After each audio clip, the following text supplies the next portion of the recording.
أعوذ بالله من الشيطان الرجيم. إذ قال يوسف لأبيه يا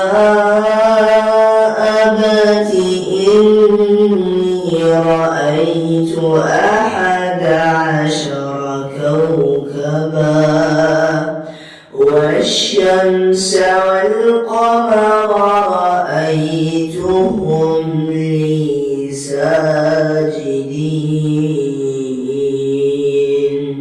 فأوحينا إلى أم موسى أن أرضعيه فإذا خفت عليه فألقيه في اليم ولا تخافي ولا تحزني إنا رادوه إليك وجاعلوه من المرسلين.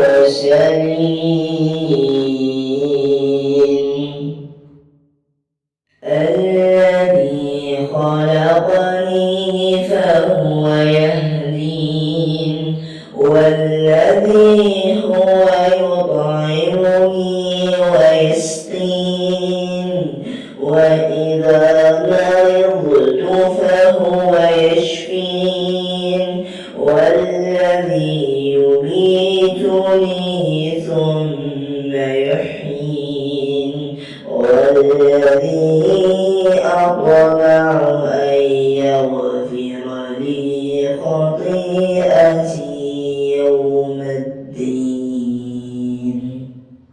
وإذ يرفع إبراهيم القواعد من البيت وإسماعيل ربنا تقبل منا إنك أنت السميع العليم.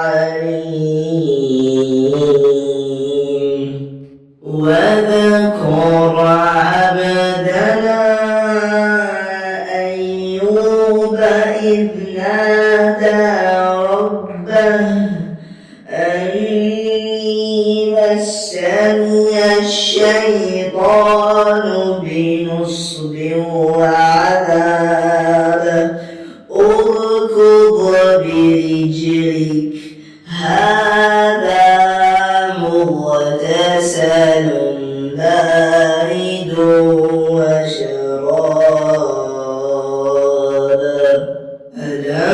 فلما جاوزا قال لفتاه آتنا غداءنا لقد لقينا من سفرنا هذا نصبا.